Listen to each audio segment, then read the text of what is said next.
everybody. Welcome back to the Ben and Noah Show. I'm Ben Soffer. And I'm Noah Lian. And today we have a very special guest for you. So once upon a time, there was a junior at Emory who liked to draw specifically with chalk. What? Yeah. And one day, while walking on the quad sidewalk, what started off as just a simple day, just drawing chalk, turned into a social media campaign. And that account is called Everybody Chalks. And the person behind that account is with us today. Please welcome Ari Ophir. Woo! The one and only. That's me. How you doing? I'm doing good. How are you doing, Ben? I'm doing great. Thanks How for are you asking. doing, Noah? Yeah. Living the dream. Living the Good, dream. good. But yes, so first of all, we just want to know a little bit more about you. The chalk drawings that you've made have been so stunning, so beautiful, Thank you. and they're beautiful drawings of you. cartoons. The really nostalgic ones that I mean Oh, yeah. they speak a lot to me, and Yeah. I'm sure a lot of the students in our university Emory University, and I think that we're just really curious to find out how did your venture into your foray into chalking into art in general Sure. start? So I actually was asked this question a lot of times during my journey of, starting this whole process of chalking. And you guys chalked when you were little, right? On the sidewalk? I grew up in New York, so maybe not. Yeah, It's a no, little dirty. I did. I just wasn't that good at it. Well, Yeah, did you? Yeah. I grew up in Singapore, so we don't really Yeah. I don't have seen chalk until very late in my life. Well, so I'm glad that I could introduce you to it. no, I think we're just very not the usual. I think Yeah. I think it's Got probably it. a lot more popular, Yeah. especially with the what's that, the hopping thingy, Hopscotch? hopscotch. Yeah, That's most a- people's yeah. first introductions. And into I don't chalk. know. What I like about it, a lot of people are introduced to it when they're very little. Yeah. And it's one of those things, it's temporary and it's cheap. It's really accessible. You could find it in any store. You could find people playing with it on any playground if the weather's nice. So Mhm. it's just something that everybody is exposed to, and that's where I got my first exposure to it as well. Oh, okay. And as I got older, the chalk started getting more and more refined, a little bit Okay. better. All And right. during the pandemic, it's actually a funny story. I thought that oil pastels could be also taken down in the rain. I thought those were good. Oh. So on my street, which was newly paved, beautiful for chalking, black and smooth, whatever, I used oil pastels and made a drawing of, oh my gosh, girl with the pearl earring. And then my parents got an HOA violation because it didn't Oof. come out. We had to hire someone to pressure wash it. But after that, I knew I was sticking to Crayola brand. But I've always been an artist, and I just really like chalk as a medium because it's forgiving Aw. and it's really easy. If you mess up, it's fine. If you don't mess up, it's even better. But it's just something that is like a release, so it's awesome. I love that. I mean, I want to delve into that point about, you said you've always been an artist. Sure. So artist, is it for you right now? Is it physical, drawings and paintings, or is there any other ventures that you've had? I don't know, I'd say, my personality itself is very right brain, just creative person. So Yeah. the artistry, creativity, it bleeds into all other aspects. I play the piano. I used to sing a lot, not anymore because I was humbled by my beautiful and talented friends and roommates at Emory who were just eons and eons better than me. But It's like that. the creativity just bleeds into all aspects of my life, and I it's love something that if I didn't have access to it, I would literally melt. And you're the same way because you're a performer. And do you bleed that into other aspects of your life as well? No, into your definitely. career? I think you're so right on that. Creativity, and something about that is just when I'm teaching as well, I embed a lot of things like performance, music, just build it into the curriculum. You can do a lot of things with any job that you've been given. Because it builds confidence and it gives you skills to be able to think on your feet. And to feel. And to feel Oh, I love and that. connect with people Mhm. and react Yeah. and have empathy. You're a musician, Yep. a Mhm. very talented musician. Yeah. Oh. And- Subscribe to his musician channel My that music. he has. We Find it. volunteered together We did, at yeah. the Hope Lodge, and you would Yeah. play the guitar with a little did play. band, Oh, and I it was love that. you were the best out of everyone in the band, and I was shocked because I had no idea that you had that Yeah, talent. I play guitar, yeah. But Yeah. just I use my chalk to connect with people, you guys use each of your talents and pull it into what you do. You were able to Right. serenade cancer patients, and they sat and they listened. Right, yeah. That's the one that remember. So were you always like super good at drawing? Like, is it just like you just kept practicing, or did you take classes, or how did that? I never took classes because Wow. it's one of those things where if someone tells me how to do something, I like don't want to do it. Oh. So I get that. self-taught, and no hate to anyone who wasn't self-taught, but for me it's just like I need to figure it out by myself because that's how I'm able to learn and practice and that kind of stuff. But when you say have you always been good at art, Yeah, she has. better see my metric for comparison is my brother, and he's like total, we're twins, so I feel like I was born with the right brain, he was born with the left brain. He's an accountant now, Oh, so wow. he's only numbers all the time. So comparing between him and I growing up, of course I've always been good at art, but if you look at my drawings from like first, second grade, it's like it's stick figures and So and it stuff developed like that. just through practice. Yeah, just through practice and just like loving the craft, and I don't know, whenever I have free time and have the urge to do it, I give myself the time and the space to do Oh, it. So. that's Great. beautiful. I love that. So let's shift to everybody Chucks. When that first started, it was your junior year. It was junior year, right? Junior year, and like I Yeah. had done some like underground like chalks on campus in Ooh. areas that nobody had seen, like Ooh. like parking garage ceilings, and just to know like, do I still got it?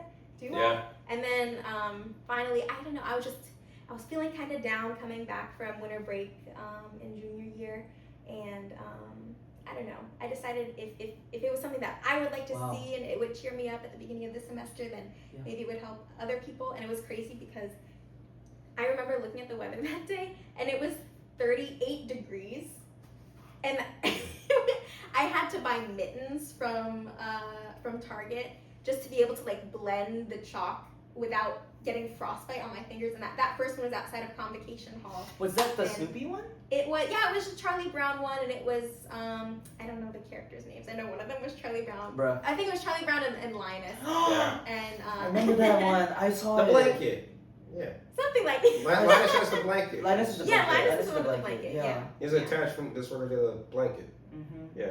Oh my god, that actually came at like such a good time too. Like It was I like was the- feeling down too. Yeah, it was cold outside. I'm from Las Vegas, so like the cold weather is not for me. And now being here in New York, like Talking about that chalk, I actually let me I read that seeing that first image. I remember looking at that and I was just like, it was a day that was gloomy and it was like cold and I thought it was gonna rain too. I think I was just like feeling down, not just seasonal, but like there were some things in my life that were not going the way I wanted it to go as well. And I think I was also in a really, really down place. But seeing that picture, I just like, I just took a pause and I was just like, yeah, wow, this is gorgeous. Like, what is this doing here? You know?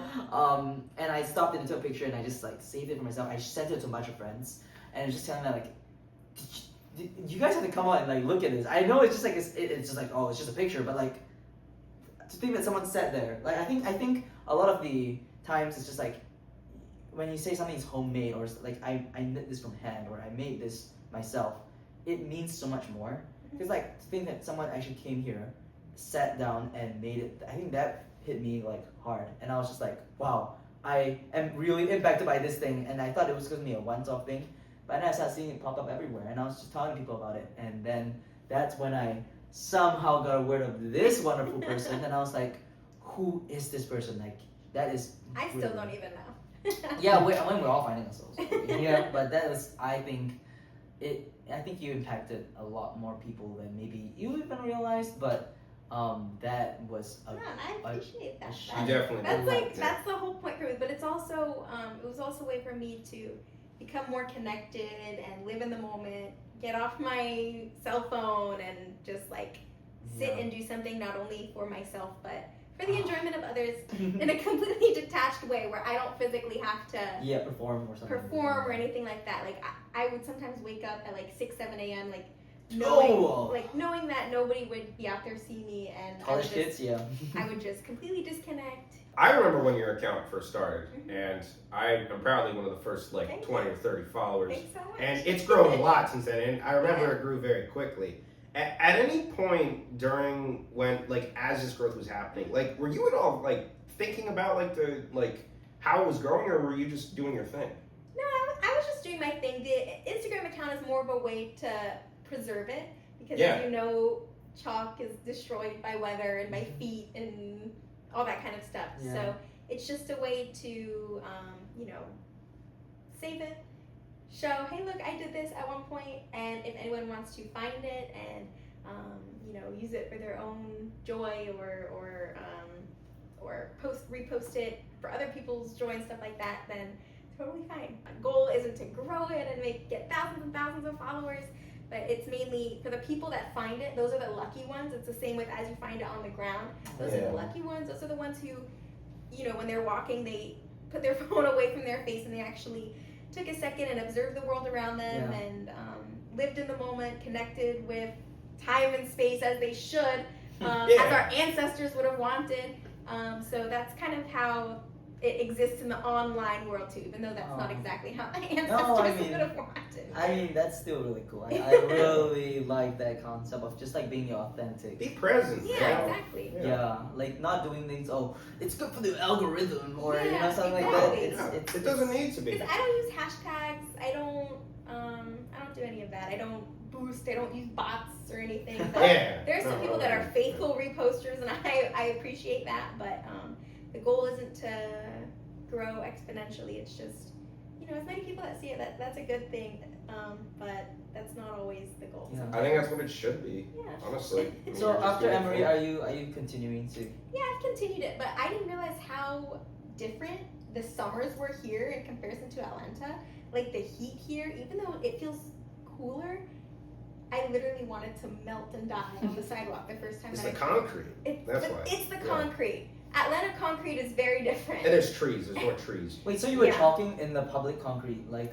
Yes. So the first one that I did was actually in Washington Square Park because I know that's where the artists go and that kind of stuff, and they're very open to that, you know, kind of art. But I also know, like before making the move to New York from Atlanta, that it's actually illegal, technically, in the law, to chalk on a public sidewalk. Oh. And bullshit. And it's like graffiti, and that you could get arrested if you don't clean it up. So I was really worried. So I really did my research to know like what you could do. Some public parks are okay, like technically not okay, but no one's gonna bat an eye at you. And I always brought a big jug of water just in case someone said stop.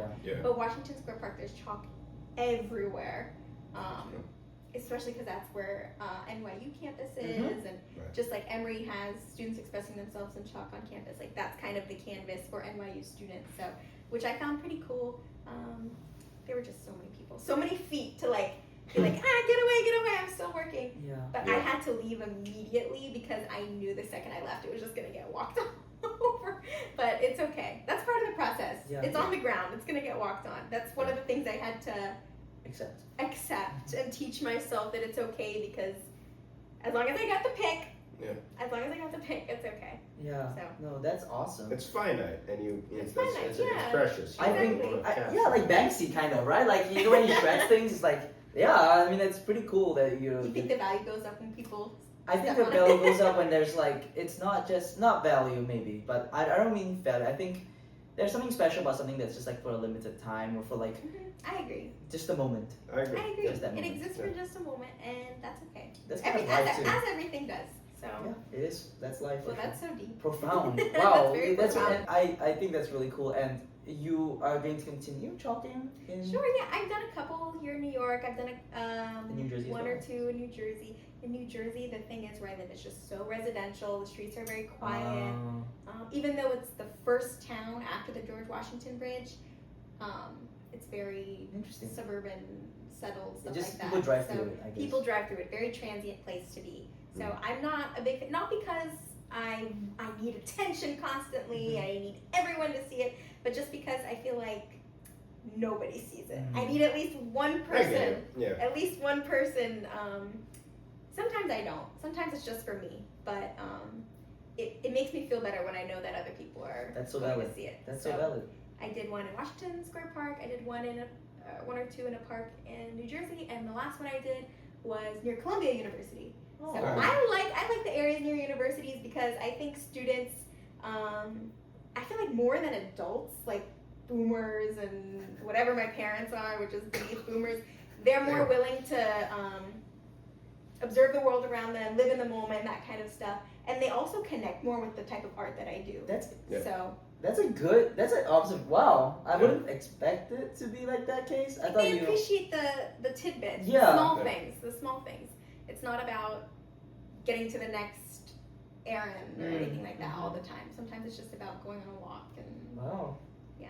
Do you ever try like the big ones, like Central or Prospect Park? So Central Park is just so busy. Yeah. And the ground, for the most part, is like gravelly. It's So, or what's whatever. It's like tarmac dirt or something. It's Yeah, like I don't know what dirt. it is. Some parts are not dirt. Like towards the entrance, it's There's blacktop. sidewalks too. Yeah. But gosh, I feel like I would get run over by a horse and pooped on. Yeah. I think that's something that could be a really cool event. Just pitching this. It's like getting a bunch of. We have connections. People who are interested in just like art in general, and then having people chalk on the sidewalks. I agree. And you can be I need like to look our into that if central. one actually exists. Yeah, because I've seen actually in Harlem they had an event where people were painting on the walls. They were having a new art mural painting. Very cool. Set of mural, and it was just like 8 hours. Artists can come up and put whatever they want up there, and whatever they want. I mean, within reason. I think within reason. But this one, the murals that they put up there, it's still up. If you go right before you enter the 125th, like subway, along the walls, you just see like beautiful, vibrant paintings, and I think that some of these things are really cool. But it could be like a mini event where even like us watching you chalk or just being with you. And like maybe a little picnic or something, playing music. That'd be so cute. And that'd be like a little event. And people have told me it's like meditative to do it, but it's also meditative to just like be around people who are doing chalk. Just like for me, I feel that when people are cooking, like in Cox Computing Lab, they would often play videos on the screen of people cooking, just as like background, whatever. I hope you know what I'm talking about. Sometimes it would be like an aquarium, or sometimes it would be like. Some people will do like a train ride, like from the East Coast to the West Coast, and it's like the point of view. So like you see it's point of view. And I don't know. It's something where you regulate your breathing and like. I love that. I think we need that. Like I think we need that because sometimes our weekdays can be just a rush, and then you just need to like step back. And so many of us are working just like draining. It is. Jobs. It does drain. So. It does indeed drain. Speaking of working, what a great segue. What do you do? It all started last summer. I had an internship. So I started off there working in research and development as an intern, and then actually during the school year, I had the opportunity to continue part-time. So throughout all of senior year, I was working 20 hours a week. Wow. Anyway, I transferred teams in January, and I work as an associate scientist. It's a 2-person team. So I'm the associate scientist, and the principal scientist is above me. But our actual labs are external. So I'm not doing any mixing. I'm not doing any of that. It's kind of like cooking in a kitchen, but the kitchen is across the street. We're telling them exactly what to do and how to do it. And then they send the batch over? Then they send it over. Oh. We say, needs more sugar. But it's been cool to work on a lot of different projects, and I've been gaining a little bit more independence and leadership. I actually got to lead the summer intern program this summer. Cool. So it was really cool. And, it's something that I'm missing in the corporate job is the creativity and the connecting with people because I'm remote most of the time. I go into the office like once or twice a week. And something that I struggled with is just that everyone's older than me and in a different stage of life. So having the art to fall back onto has been really good. Also, my apartment is like decorated floor to ceiling, other than one wall that's white. And I don't know what to do with it. It could be like when you have to interview. That white wall. No, exactly. You're right. But it's been cool. It's been really cool. How was the adjustments like after you came out of college and jumped right into? I know you jumped right into work. So like, how was that? Was it just like busy? I'm working or? Yeah, busy working. It's definitely an adjustment. The biggest adjustment is actually happening now because seeing people back at school on Instagram. Like over the summer, it was one thing where everybody was at different places and doing different things, and that was me last summer because I had an internship at the exact same company. So it kind of, when I went back to work, it was kind of like I'm back at my internship again. I'm back in person. But it's been really hard, especially right now, because I live in an isolated area and it's very lonely. Just not living around people, not working with people who are in the same like transition stage. Yeah. It's been pretty difficult. And I do have friends that live here in the city, and I see them once in a while. Some family on Long Island, but like just being constantly. It's different. Yeah, I just want to be surrounded. I don't have any roommates. Like I just want to have people, and I miss learning about random things. Like I had a class called friendship. I had a class called satire. Like just, At Emory? Yeah. It was I took a Harry Potter class. Man, and I gotta take this friendship class, man. it was so good. I just miss like the stupid things like that just like I don't know. No, I get it. You just completely. so naturally could connect with people when you're sitting next to them every single day. Yeah.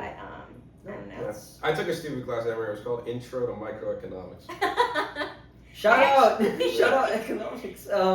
Wait, this is reminding me of I think episode 1 when I did talk a little bit about feeling isolated and feeling. I think before I moved in with my roommates, I definitely felt I can resonate heavily with like what you just said. You said you sublet. You live by yourself. Mm-hmm. I was subleasing for a bit and I was living by myself. And when I was working, I was also working with people from all stages of life, but there were a lot of more adults, like adults than I was expecting. So it's just like, oh, I'm really like adulting now. And yeah, I had friends too. Didn't see them as often as I wanted to. Whereas like college, you're just bumping into them like nonstop. All the time. And you live with them. And you live with them, and yeah, so. I'm jealous of you because you live with your friends. That's true. Do you live with friends? No, I live with my mom. Yeah. Same thing. Yes. it's the same thing. It's the same thing. I love my mom. But yeah, like I think that it just feels a little different when you're not. I don't know. It's like people. It's not just meeting people, but meeting people of your like same age, same kind of wavelength too. Sometimes you know you need to like. Because it's just hard to connect sometimes. Yeah. And like I don't know, like working in an office. No hate to them because they're wonderful people. I love working with them. But sometimes this is for any corporate job. Like people don't try and get to know you. Like they ask how your weekend was, but like not really. Like it's just mm-hmm. it's obligatory. It's just, yeah. You know? Oh, it's a weekend. Okay, let's get back to work now. It's like a thank you note you gotta send after like. Oh my gosh, yes. You already said thank you. Yeah. Ideally. Mm-hmm. And I mean, like people genuinely cared, and they were with you during the weekend too, so they knew. Yeah, and then you have your little inside jokes, and you have like your little stuff to do. Yeah. Exactly. Now my only inside jokes are like the voices in my head listening to each other. Knock knock. That was you too. Yeah. That's really funny, but it's so interesting to hear. Like, I mean, I love this. This is why we do this show, because I think we'll start seeing like not similar narratives in the form of like they're the same, but like how everybody has their own kind of path, especially I mean artists, of course, we're talking about artists, but just how everyone has their own like separate like little road that they're walking on. But there's a lot of parallels that can be drawn like with all these stories, and I think it's just so cool to this is really like it's coming together, and it's like it's just so nice to hear like. And I think I need to listen to your podcast because I think it would I should have done my homework, but you're good. I think it would do me good to like see that there are other people that are kind of experiencing the same thing. Look, this is why the platform exists, so that people can connect with each other. I mean, there's a lot of times when after we're shooting, like we talk to people and they're like, yeah, here, let me put you in touch with this person, because it just grows. Because like it's especially true with creatives, because like there is that feeling of connection, and I think I think you hit the nail right on the head. Yeah. I have a question for you, and this is something that we ask everybody who comes on the show.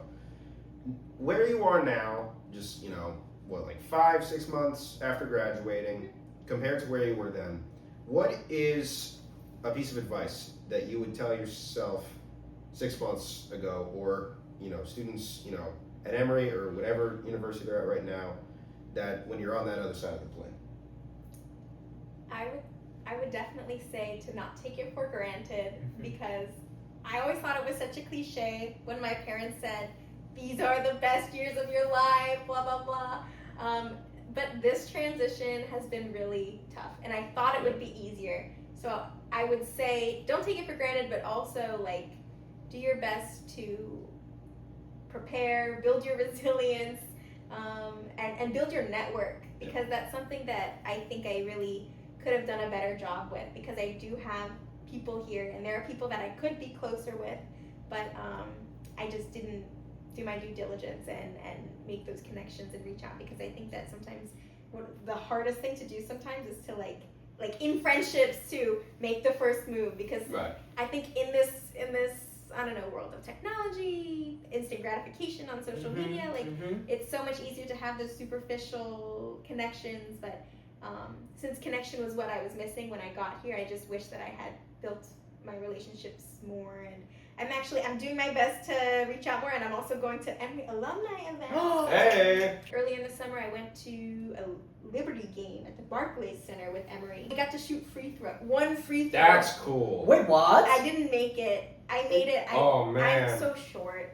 Like, people laughed at me. Like, that's Oh, how bad it was. did other people make it? Well, no. Okay. But I think they laughed because. Extra heart in you. Yeah, I felt That's not- it. I felt it. But I'm sorry. I don't That's know. not fair. this is me. I wish I was there. You should have been. You should have been. Back a lot. You should have been. It was awesome. I know there's it's an an extra audience. You know, I was in the spoke, so laughing, I'm used to it. True. So many people laughed at my jokes. Yeah, so didn't many. you do like stand-up comedy or I something? did. Yeah. What the? Yeah, you were. Why did you not talk about that? You were big with Henry Spoke, yeah. How I many? did the How much? smoke. Okay. When we say art, Yeah. that's art That's too. That is art. definitely That's art, yeah. That's an Uh, art. Yeah.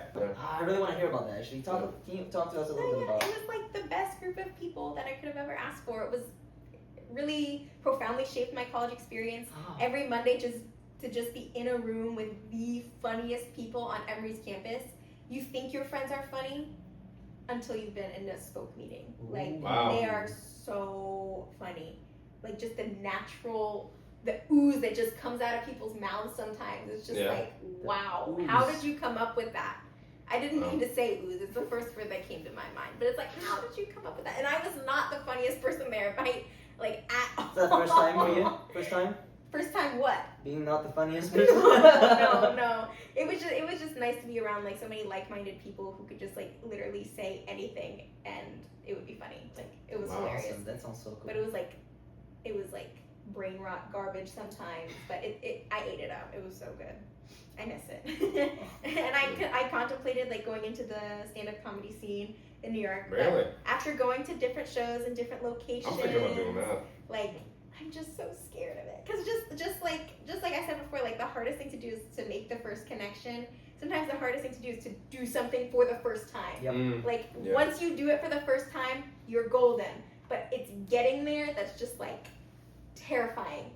And Also in a new area, right? Like in a, in a new Yeah, area that's the Yeah. thing. where everyone's Yeah. just so good at everything and knows what they're doing in life. And And they're then also every- hot. What's up with that?